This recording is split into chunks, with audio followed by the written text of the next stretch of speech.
It's an hour.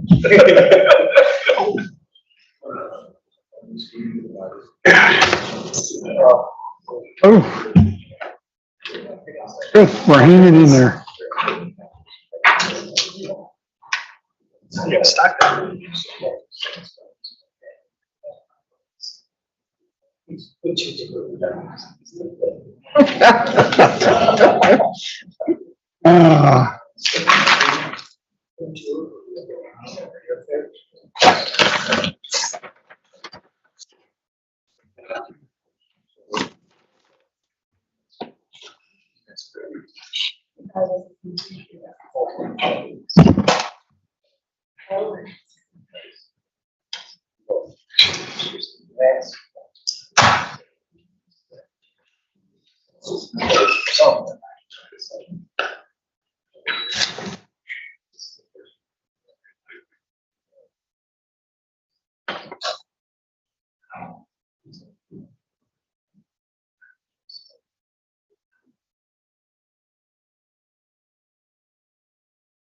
Want to forget.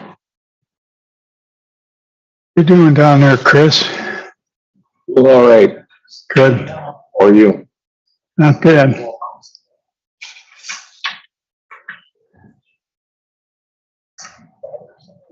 But,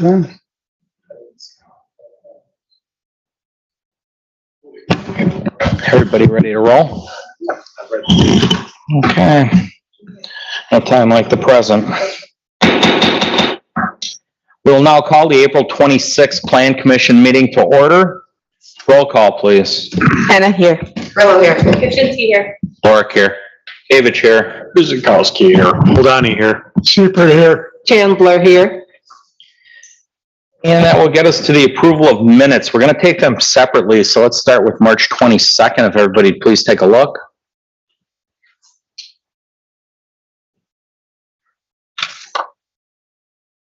Holdani moves to accept the minutes. My apologies, Mayor, quick question. Yes. For the March 22nd minutes, we had approved those on the April 12th meeting? No, there was not a quorum of an approval. Oh, okay. Yep, Okay. because we didn't have enough people present from the March 8th meeting. Although we did have a quorum for that meeting. Oh, okay. Holdani moves to approve the minutes of the Oak Creek Plan Commission meeting of Tuesday, March 22nd, 2022. Super seconds. Roll call, starting with Hannah. Hannah, aye. Rillo abstains. Kaczynski, aye. Lorick abstains. David Chai. Guzikowski, aye. Holdani, aye. Super aye. Chandler abstains. And if we please take a look at April. We had 3 abstentions. We're okay, right? Okay. April 12th, please.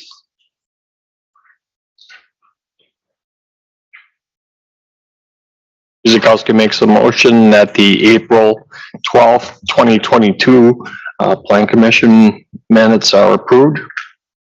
30 seconds. Roll call, beginning with Dawn. Rillo, aye. Kaczynski, aye. Lorick, aye. David Chai. Guzikowski, aye. Holdani, aye. Super abstains. Chandler, aye. Hannah, aye. And that will get us to item 4, which is significant common council actions. Carrie, if you would, please. Council approved the following: an ordinance to approve a conditional use permit amendment to allow for an indoor recreation facility, fitness center, within a portion of the existing multi-tenant industrial building on the property at 140 East Rawson Avenue.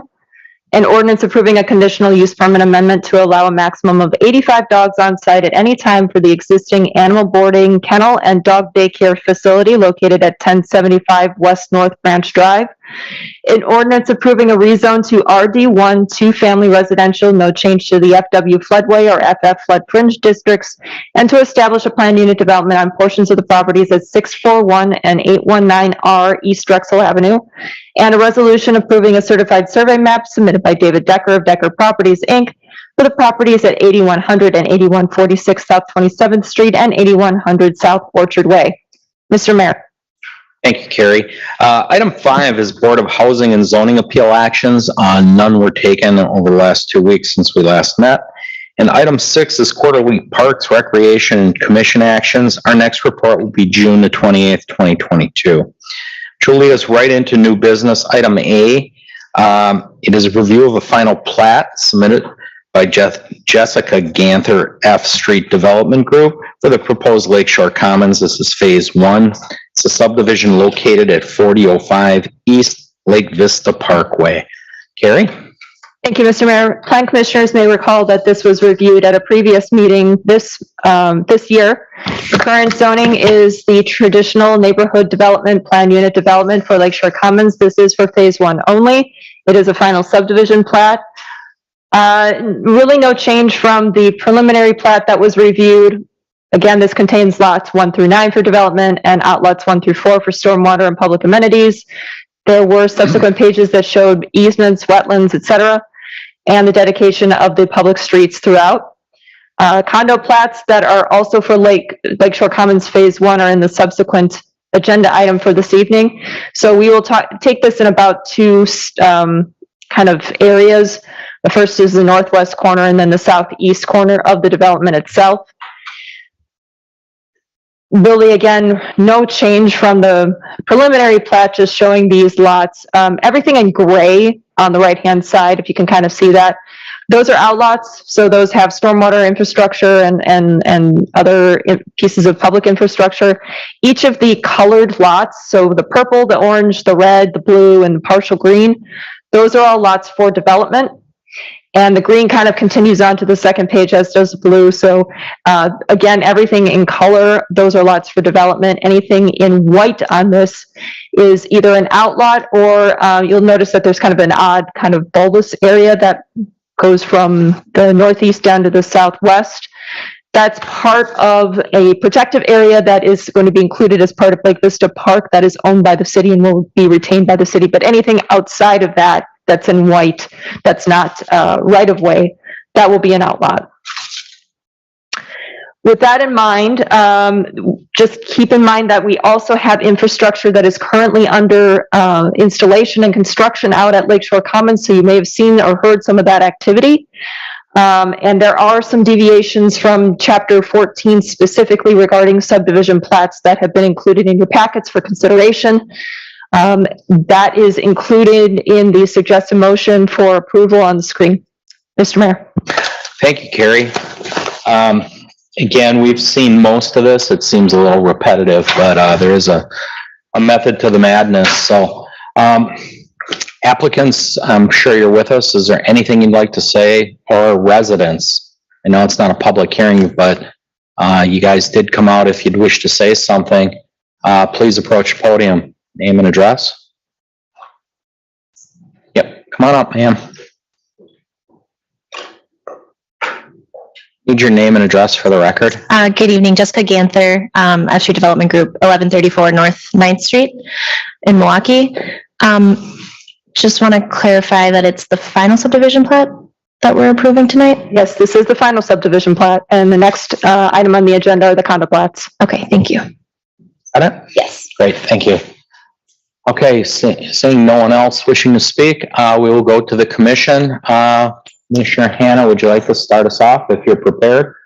Yes, can you go back to the previous slide? Okay, you see that odd area that you said is protected and that the inside is kind of a wiggly one just to the north of it. Is this, you said, it's not part of the right of way? If you can just hover over your cursor or something. So, let's see. Yes. That's all part of Lake Vista Park. That's city-owned property. That is not right-of-way. That is a protected wetland and environmental area. Okay, how about the pink lot to the south of it, I guess? It's right here. No, to the right. Yep. That's a lot that is proposed for development as part of the PUD. Okay, all right, thank you. Is that it, Christine? Yep. Okay, Dawn? No, no questions for me. Ashley? Just one comment from engineering that the developer still needs to adhere to the conditions of the PUD. Greg? No questions, thank you. Chris? I have no questions, sir. Don?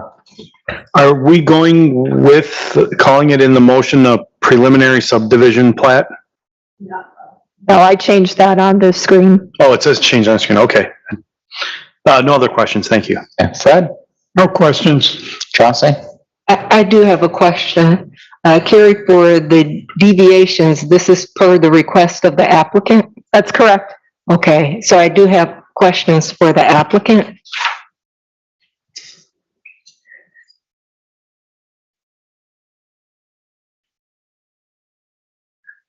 Jessica Ganther, F Street Development Group, 1134 North 9th Street. Can you provide more information in regards to the deviation for item 14? Section 14.100, improvements required. It's saying the developer has requested a waiver of this requirement to install public improvements. Can you provide more information? Sure. So at a high level, this process is atypical from what the city and the typically would go through. Typically, improvements are completed on the property, buildings, infrastructure, and then the plats are recorded to dedicate streets and roadways and utilities and things like that. We're asking that these plats be recorded now so that we can move forward with financing and sales of units. Okay, record now versus afterwards? Correct. Okay. And Carrie, is that acceptable with the PUD? What the PUD required is the deviations from code to be submitted as part of, actually the preliminary plat, but we kind of missed that, so they had to be submitted as part of the final plat approval. And just a correction, for final plat approval, what's typically required is the installation and certification of all public infrastructure, not buildings. Thank you. So it would be the roadways and the water, sewer, electric, cable, those kinds of things that would be in the general rights of way and the easements.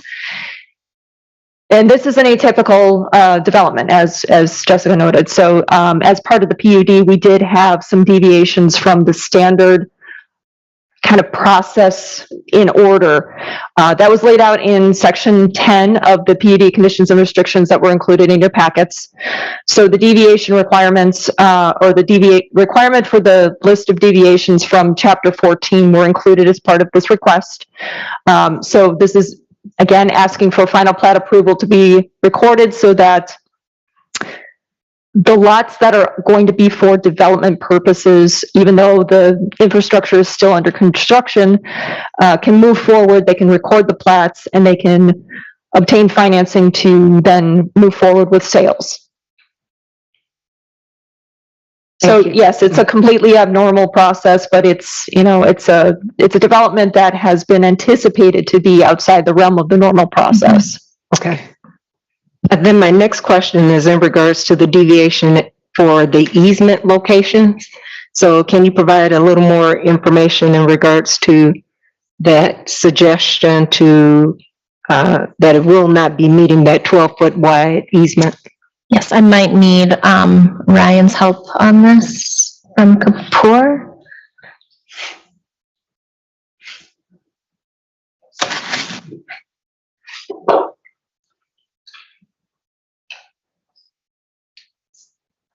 Ryan Bierstock with Kapoor, 7711, Port Washington, Milwaukee. So the 12-foot easement is in reference to, I guess, what exactly the question is? So the deviation is in regards to the utility easements, that they have to be at least 12 feet wide. However, there's a deviation saying you want it less than 12 feet. Just wanted to understand the why behind that. So I think you might be referencing the We Energies easements that are on site.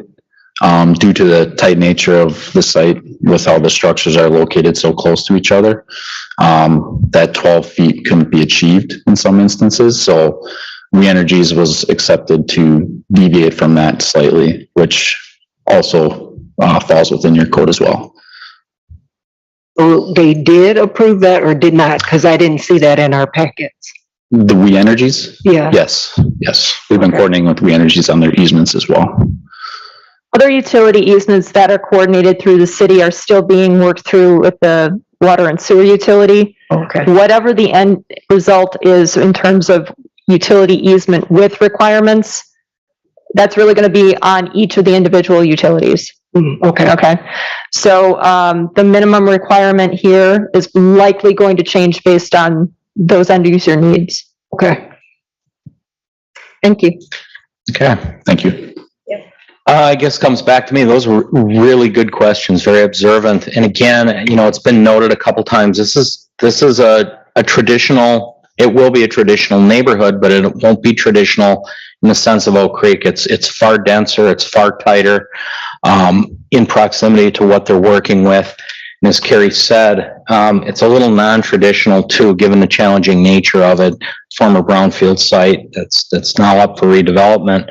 So that's where you're seeing, you know, everything we went through with different setbacks, easements, and even the process going forward, as Carrie noted with the questions. And then, of course, that area that became part of Lake Vista.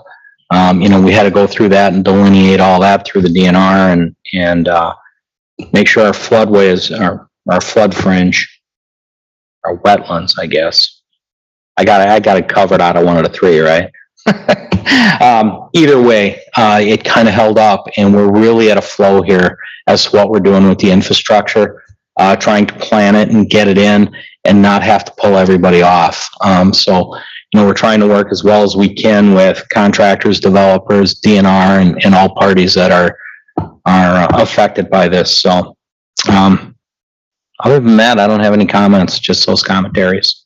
So, if there's nothing more, we'll look for a motion on 7A.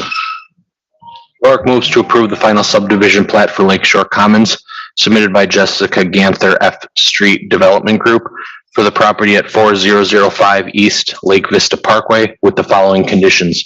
Number one, that all relevant code requirements and conditions of the traditional neighborhood development, planned unit development remain in effect. Number two, that all conditions of approval from the January 11th, 2022 Plan Commission review of the multi-tenant and townhouse buildings on the proposed Lot 8 remain in effect. Number three, that all reviewing agency comments, if any, are incorporated as required. Number four, that all revisions to the plat are submitted to the Department of Community Development prior to submission of permit applications. Number five, that all required development and stormwater agreements and land use permits are coordinated with the engineering department. And number six, that all water and sewer utility connections are coordinated with the Oak Creek Water and Sewer Utility. Seifert seconds. Roll call, beginning with Ashley. Kipchinsky, aye. Rourke, aye. Bekavich, aye. Guzekowski, aye. Ladani, aye. Seifert, aye. Chandler, aye. Hannah, aye. Pillow, aye. Okay, well, we'll get us to 7B. That is condominium plats again. Review of a request submitted by Jessica Ganther, F Street Development Group for the Lakeshore Commons Master Condominium Plat and the residence and clubhouse at Lakeshore Commons Condominium Plat for Phase 1 of the Lakeshore Commons Traditional Neighborhood Development Plan Unit Development on the property at 4005 East Lake Vista Parkway. Carrie. Thank you, Mr. Mayor. This is a little bit unusual as well. We have two condo plats that are kind of interdependent on each other for Phase 1 of Lakeshore Commons. Still the same area, still the same parcel that we're looking at. The reason that we have these three different plats is one divides the property itself. That's the subdivision plat. That also dedicates the public roadways. The condominium plats are establishing the condominium for Phase 1, and it's in two parts. The master condo provides for the infrastructure common elements and the initial units, which are the areas in which the buildings will be constructed. So that's one condo. Then the residences and clubhouse creates the building layouts on the master units. So that's why they're kind of interdependent. There's a whole host of reasons why there are going to be multiple condo plats, and each one of these is expandable, meaning it's anticipating future development phases for Lakeshore Commons. We've had these documents reviewed and vetted by the city attorney's office. We've been working with multiple attorneys on this, including the applicant's attorneys, to ensure that all of the requirements, not only for city purposes in terms of codes, but also for the terms of the development of those properties, which incorporates, deed restrictions, et cetera, existing environmental permits and approvals that are in place, those protections, those are all incorporated into these documents. Now, the one thing that was included in the report that said it was a suggestion for some language, that's been incorporated, but it was incorporated post report and packet preparation. So those revised documents have not been provided to you, but we've been assured that that information, that language that was requested by our city attorney was incorporated into those revised documents. What's on the screen right now is the master condominium plat. Again, this is what is creating the public infrastructure and the common elements and the initial units. And the condominium layout just kind of gives you how each of those units are divided up. So while we had kind of lots, these are kind of breaking it up further into blocks, if you will. They're not exactly called blocks, they're called units. And then the residences and clubhouse condominium plat looks fairly similar, but then it breaks it down even further into those individual condo unit areas. So just going, in the northeast corner again, it kind of breaks down each of the units. So this is kind of showing you how each of the condo areas is going to be broken up in terms of what is included. So going into the central area, which also includes the multi-tenant residential buildings that were previously approved and the clubhouse area. And then the southeast corner, which includes a mix of single family and single family attached, and those configurations for the villas that we had looked at as part of the PUD. All of that in mind, there is a suggested motion for approval with a couple of conditions. Again, that these documents have been reviewed and vetted by the city attorney's office, so staff is in support of this information. The one thing that you can probably oh, no, it wasn't included as a condition. So there's nothing that needs to be eliminated. These are the conditions that are presented for consideration. Mr. Mayor. Thank you. Once again, I'll invite anybody up for comment, even though we're not in a public hearing, but if you wish to speak. Okay, seeing no one, I will go right to the commission. Chauncey, you want to start us off? No questions, thank you. Zed? No questions. Don? No questions. Chris? No questions, thank you. Greg? No questions, thank you. Ashley? No questions, thank you. Dawn? Nothing for me. Christine? Nothing for me. Wow, batting 1,000, you got nothing out of me either. It's pretty well laid out and straightforward, so I won't delay it. We'll put it right up for a motion. Guzekowski makes a motion that Plan Commission approves the Lake Shore Commons Master Condominium Plat and the residences and clubhouse at Lake Shore Commons Condominium Plat submitted by Jessica Ganther, F Street Group, Development Group for the property at 4005 East Lake Vista Parkway with the following conditions. One, that all relevant code requirements and conditions of traditional neighborhood development planned unit development remain in effect. Two, that all conditions of approval from the January 11th, 2022 Plan Commission review the multi-tenant and townhouse buildings on the proposed Lot 8 remain in effect. 3, that all remaining agency comments, if any, are incorporated as recorded.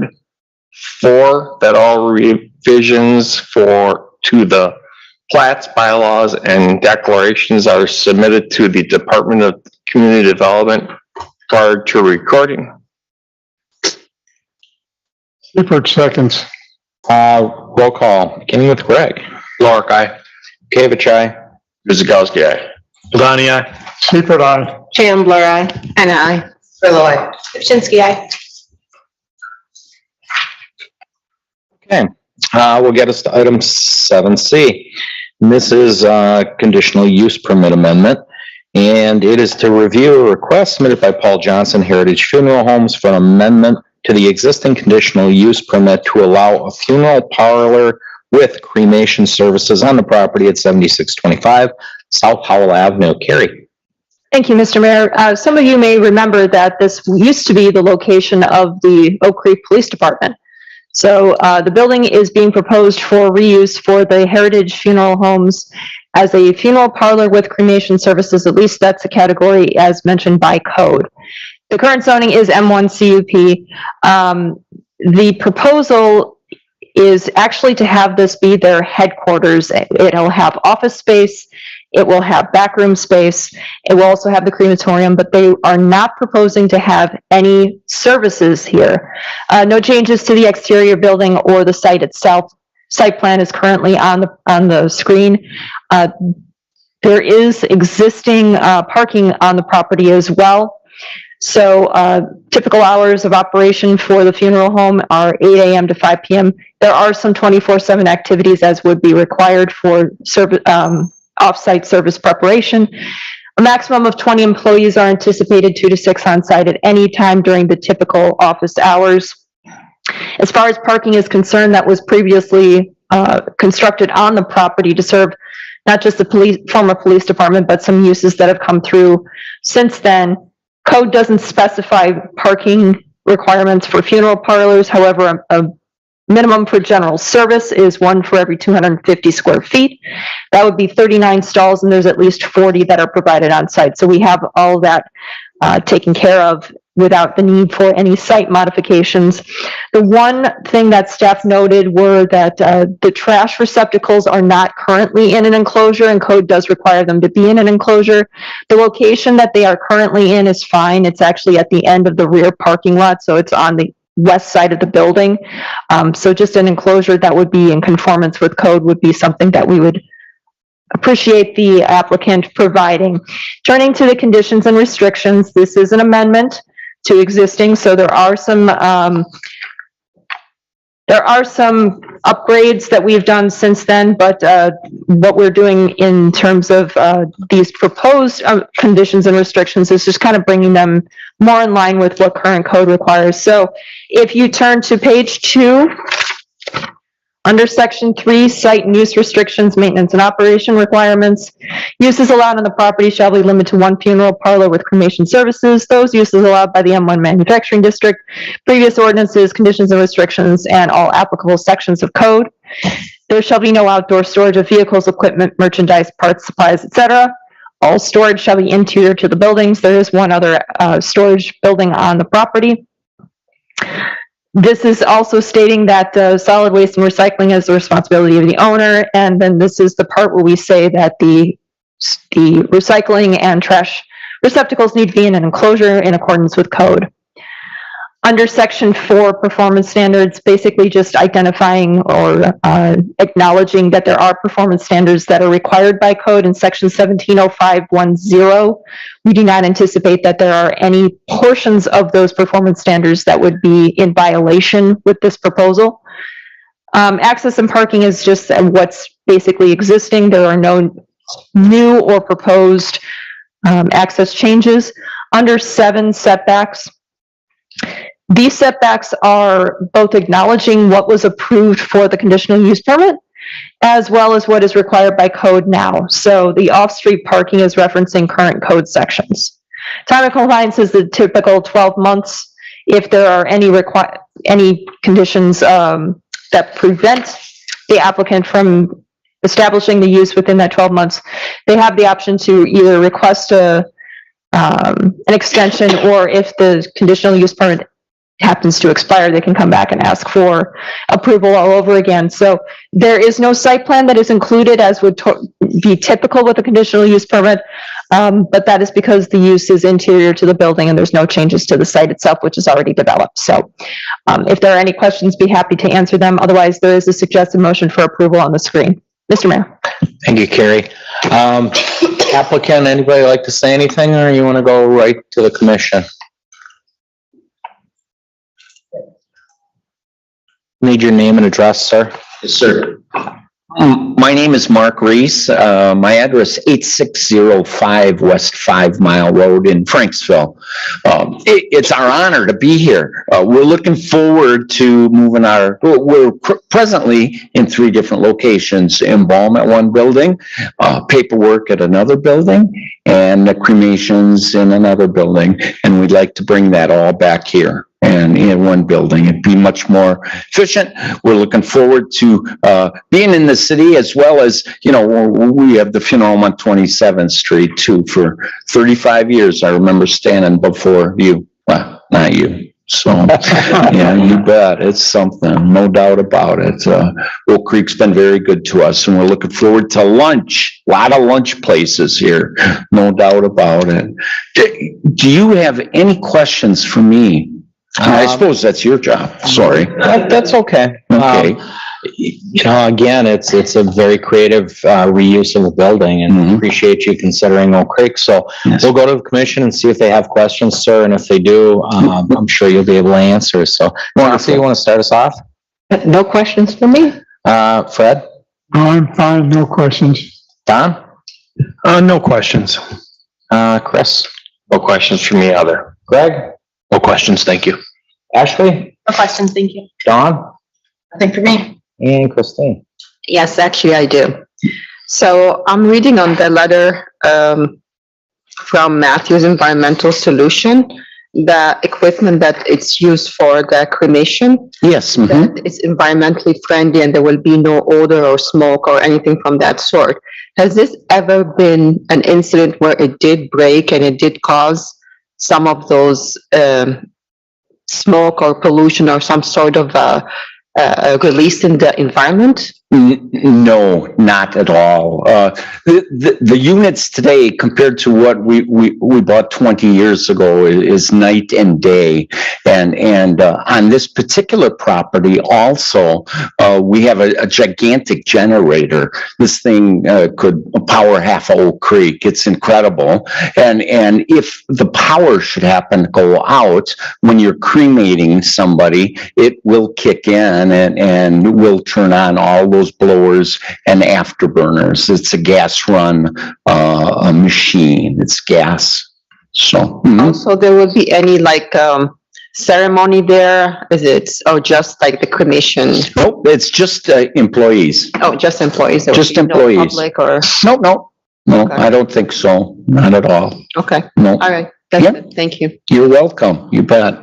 Okay, back to me. Assistant Chief Havey, fire, any concerns? Something kind of new. I always say we were always looking for things we don't have in Oak Creek. So I think we just checked the box here, at least to my knowledge. Good evening, Mayor and Commissioners. If I could sit a little bit closer tonight. We have no concerns. However, we do, when the building plans get submitted, we'll review for conformity with fire code compliance, because this is a new occupancy. So we'll work with when those plans are submitted, we'll ensure a code is provided. I just out of curiosity, the cremation part, is it in the back garage? Because that was our former police station. Is it back in the garage, or is it in the building itself? Do you know, Mike? I haven't seen the actual interior building plans yet, exactly where that's going to be located, Okay. but I would assume that it is inside the building. I know it's just for the conditional use permit. We haven't been there yet, but just curious. The floor plan that was included in your packet, it puts it in the main building, not in the accessory building. Oh, okay. Thank you, Carrie. And then I guess this question's for Carrie. Carrie, is there a sunset on this conditional use? We didn't 10-year establish deal? a sunset on this conditional use. If the plan commission wishes to establish one, you can certainly do so. Typical is about 10 years. If staff didn't feel a need, I don't know if we have to. I know we've been doing that in other circumstances. Correct, we have been in other circumstances. It was just not something that, because it's a conditional use permit amendment, it's a little bit difficult, but we can enumerate the uses that are allowed on the property. We can say that this one has a sunset of 10 years if that's what the plan commission wishes to recommend to the council. My hope is that they're here for a long, long time. Not as long as I'm here. A little inside joke there. But anyhow, But if they were to sell a business or something like that, would the conditional use go with the business? What we can say is that typically the conditional use permit runs with the land. What we can say is that should the use terminate, and is in a state of, well, no, it wouldn't be disrepair. It would be essentially that the cessation of the use that was approved by the conditional use permit for a certain period of time, that's typically 12 months, 6 to 12 months. That kind of nullifies the approval. They would have to go back through the approval again. So it's almost like an abandonment of a use where the property is no longer in continuous use for what was approved. So that's for any business really that has a conditional use permit. So we've seen other locations where, for instance, a gas station has gone out of business and the property has not been used as a gas station for a certain period of time. That approval has been revoked. They have to go through the process again. So that's kind of typical, but what we can definitely say is we can enumerate the uses that are allowed and say that this one is, subject to the 10-year. And at that point, prior to the expiration, they can come back and ask for the extension of the conditional use permit. Okay, I guess I don't want to make it harder on them. I was just wondering if, they cease to do business or something along those lines. Staff can incorporate some language for the council consideration. Yes, sir. One more thing, if I may. Yes. For your knowledge, funeral homes never really ever go out of business. No, I know. They're always bought by somebody else. I mentioned that so that you're aware that might happen. I'm third generation. My dad, my uncle, my grandpa. It would just, He's the fourth generation over there, so. no, I God realize willing. that. I'm just Mhm. trying to think ahead. We've run into situations and we never completely cover everything, but we try. Sure, And, sure. again, if you guys were to say, oh, we, decided to go south to Racine County or something, or, Mhm. found a better deal or what have you, or somebody just drove up with a truckload full of money for the building and you decided to leave. Just Okay, how it would go. all right, That's all. okay. So, okay, Carrie? Is that something you add or we ain't worried about it here? We'll wordsmith it for council. Okay, and then, oh, you will, okay. All right, I messed that whole easy thing up. So, with that, motion, please. Secret moves that the planning commission recommends that the common council approves a conditional use permit amendment for a funeral parlor with cremation services on the property at 7625 South Howell Avenue after a public hearing and subject to conditions and restrictions. Guzekowski will second. Roll call, beginning with myself. Aye. Guzekowski, aye. Hold aye. Seifert, aye. Chandler, aye. And I. Malloy. Pipchinsky, aye. Lorik, aye. Okay, that gets us to the end of a very short agenda, but a very impactful one there going forward. So, just a couple announcements, very quickly. We had the cleanup day on Saturday. It was very successful. I want to thank all the volunteers, groups that came out from the various unions, civic groups that helped us. We must have collected at least 30 bags throughout the square here. Community, the Historical Society got 20, Bender Park got another 10, 15. You made a difference in the community. Really, really appreciate that. Dawn, you want to plug the farmer's market? Yes, farmer's market starts in 17 days. Yes, very much. And not more importantly, but we do have our boards and commission appreciation on the 28th. Hopefully I will see you all there. We're at Divine. It's another business that was temporarily dark that's been revived. And so I'm looking forward to seeing all you and of course, all the other boards and commissioners that really helped this city along. So thank you all. With that, Just one, oh, yes. I love that you guys are very appreciative of this short agenda. I apologize that it's not going to repeat for the next one. So just be prepared. It is a rather lengthy one and it will have some discussion. So Carrie, what date is that? May 10th. I will not be here. Happy coincidence. No, I'm actually out of town that week. Sorry. So, we'll have to, make sure you have a quorum. Yep. So if anybody has any conflicts, please let me know. Like I said, it is going to be a rather lengthy agenda, so I appreciate your patience and all of your hard work in advance. We'll do our best to get you packets as soon as we possibly can. We've been made aware that there are some changes again with the post office in terms of their delivery. We have been trying the best we can to get you packets on time. We don't really have a whole lot of control over what they do. We tell them that it's local delivery, but if they choose to send it through Milwaukee, we try. And again, they are sent out electronically. So if you'd like to bring your pad, you can hook to the Wi-Fi here and have it electronically as well. I do that at some of my meetings, save some paper. So. And we will be at some point toward the end of the summer, maybe early fall, having another Plan Commission workshop. That will be something where we invite the city attorney in to kind of talk about a little, give it a little bit of a refresher on some procedure, maybe a couple of topics, and do a Q&A. So if you have anything that you'd like to discuss, things that you are curious about, or you've heard, or things that we've experienced during reviews that you'd like some, further input from the city attorney on, please let me know so that we can have some time to prepare those materials. But we haven't scheduled it yet. It's going to be whenever we can fit it in, whenever we have an agenda kind of like tonight.